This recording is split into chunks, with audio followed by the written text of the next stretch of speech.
halku-dhegyada ogaal reediya ayaa waxaa ka mid ah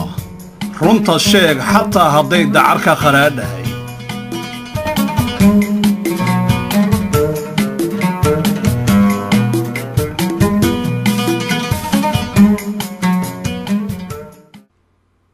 madaxweyne xasan sheekh ayaa beeneeyey inuu dhintay.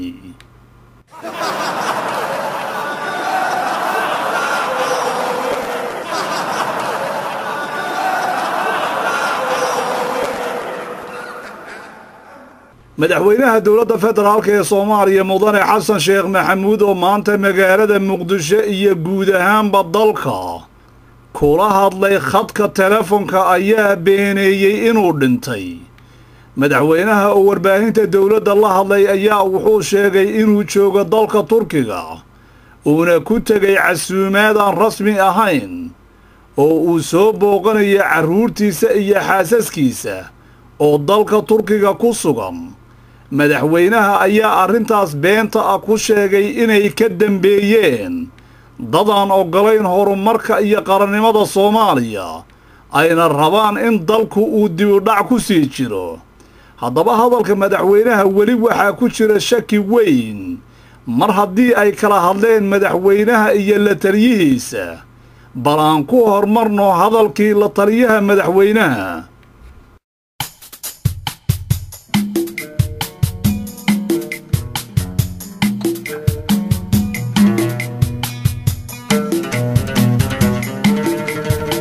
halku-dhegyada ogaal reediya ayaa waxaa ka mid ah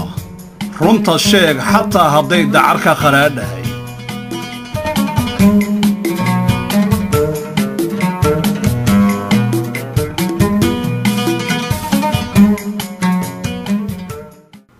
madaxweynaha Soomaaliya xasan sheekh maxamuud ayaa galabta xanuun ku soo booday waxaana loola cararay magaalada Istanbul ee dalka Turkiga. sida uu sheegay afhayeenka madaxtooyada ahna la taliyaha madaxweynaha injineer cabdiraxmaan cumar cismaan yariisow waxaana ka mid ah hadalladiisii. bismillahi raxmaani raxiim. madaxweynaha jamhuuriyadda federaalka Soomaaliya mudane xasan sheekh maxamuud wuxuu maanta aaday magaalada Istanbul ee dalkaasi Turkiga. halkaasuu u aaday in medical check up ama waxa la yiraahdo inuu maaragtay caafimaadkiisa guud isa soo jagareeyo ama soo eego xaaladda. muddo kooban ayuuna ku noqnaan doonaa kadibna wuxuu kusoo noqon doonaa magaalada muqdisho. dadka Soomaaliyeed waxaan u cadeynaynaa in madaxweynahooda jamhuuriyadda federaalka uu aad iyo aad caafimaad qabo aadna u ladan yahay haba yaraatee aysan jirin wax maaragtay keeni kara concern ama maaragtay tabasho. aad iyo aad buuna u caafimaad qabay wuxuuna maaragtay u tegay taxadar iyo inuu caafimaadkiisa soo eego. wax haba yaraatee kale oo jiray ma jiraan. marka dadka waxaan aad iyo aad uga digaynaa inay wararka aan kutirkutaanka ahayn ay dhegaystaan. waxaanan u ballan qaadaynaa ama u xaqiijinaynaa in madaxweynuhu uu caafimaad qabo. bal aan wax yar wada dhegaysana madaxweynaha dowladda federaalka ee Soomaaliya mudane xasan sheekh oo asagu leh arrin caafimaad umaba aadin Turkiga weliba ilkahaygu waa cadcad yihiin. macallinka shirkeyga kulli 100% aan caafimaad qaba.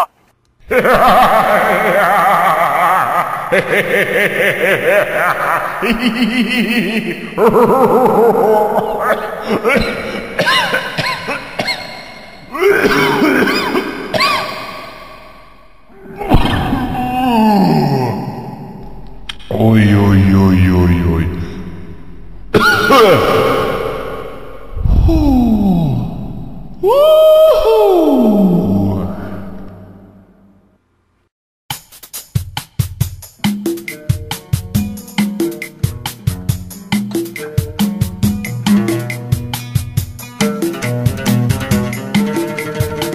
halku-dhegyada ogaal reediya ayaa waxaa ka mid ah runta sheeg xataa hadday dacar ka qaraadhahay.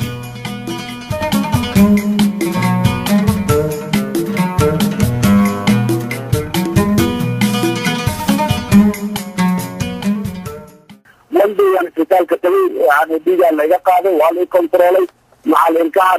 shirkeyda kulli boqolkiiba boqolan caafimaad qabaa wax mushkilada haba yaraatay ay jiraan ma jiraan taasina waa rutiin qof kasta Soomaali oo dalka ka baxa oo dad waqtiyana yar haysta inuu caafimaadkiisa baarayo caadi waaye uma soo bixin safarkii safar caafimaad ama caafimaad cilaaqaad la loo xanuunsan oo soo doontay ma ahayn safar xataa dhibaato caafimaad oo haystay aan muxuu ahay baaritaan ugu sameynayay ma ahayn laakiin fursad markay noqotay waan sameeyay maalintan inaga maanta fictaan tagay jirnaan isbitaalka tagay warqadii iyo rabaarkii lagu soo qorayna waan hayaa dadka Soomaaliyeed waa la wadaagi karaa anigu boqolkiiba boqolan caafimaad qabaa mar wax laga weydiiyey madaxweynaha sida ay ku soo gaadhay akhbaartu meeshii uu si sahla ugu jawaabi lahaa wuxuu muujiyey caro weyn oo lumisay xubinta hadalkiisa wuxuuna ku jawaabay hanjabaad goodi iyo inuu aarsan doono lana soo qabqabto cid kasta oo ka dambaysay warkii saxaafadda la geliyey wuxuu heegan geliyey dowladdii oo dhan aragtidayda madaxweynaha dowladda federaalka ee Soomaaliya Xasan Sheekh Maxamuud wuxuu u baahan yahay qiimeyn ee bal aan hadalkiisa wada dhageysano والله جاك حاجة تقدر يتعلم عنه وعندنا واقع بالبيليال وذلك إن خلق البليان اللي درب ذلك الرجال واخل سياسات أو ذلك البليان أي يجيب ثلاث دلان عنه ما كان ليس الشيء كان مستركي سبيكركي ملعب الدولة جبنا والله ولا عدلي شعب الصومالي بدنا نتساوي علينا والله عدلي يعني واقع إذا تردد شيء في خلق السياسات إنه ذلك الجريان حلمان أو دلالة عصب أراد العصب أو نبديك الوقع هذه ذلك الوقع بدين والوقع حريني أي شعبان أي وقت تردد إن أي ذلك الصوماليات ذلك الصومالي بالآن في خلق الجريان وذلك عدو أهان لا يعي ذلك الصوماليات مثلا فوق أمانه وذلك وقت تردد ذلك إن خلق السياسات أم مجردة ذلك الوقع الجريان ممكن نبديك ذلك عن رأيك أهان ونبديك جرب سينا الله يكون مدعوينية انتجية مدعوينية معاكو على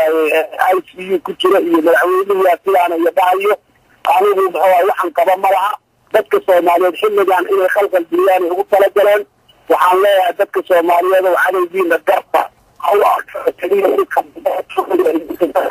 كبيرة حلويين كوان أي حلو وقدران لحن نوعانا dalka iyo dadka ku qalqalgelinayo dadka ka shaqeeya hawshaana waa nabadiidka dadka taageerayaashiisa ah oo u shaqeeya shabaab waaye dadka Soomaaliyeedna inay sidaas u fahmaan ayaan aad iyo aad uga codsanaya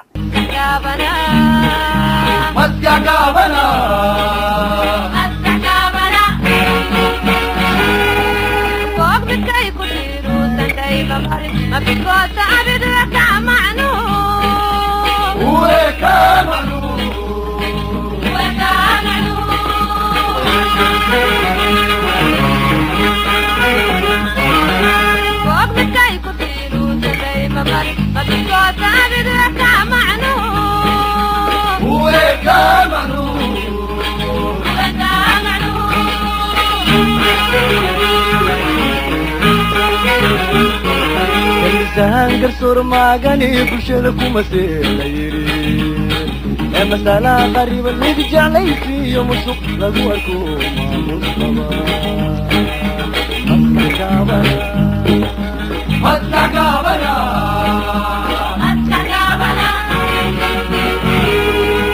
هنقر صور معاني بشركو مسيري مسألة غريبة اللي بجعلي في يوم السوق لقواركو مستقابنا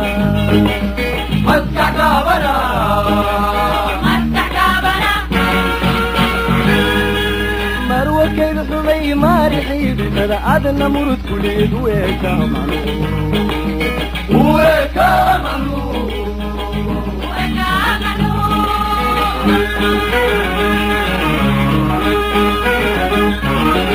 مروة كيف حمي مارحي بمدى عدنا مرد كل يد ويكامنو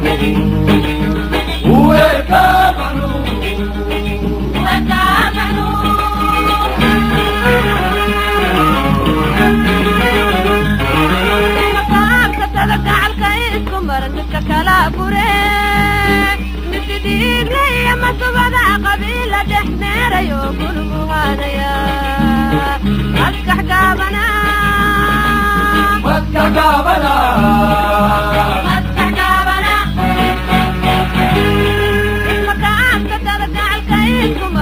كلا كوري بكتير لي مسبدا قبيلة دحمير يوكل كهانيا مسكح قابنا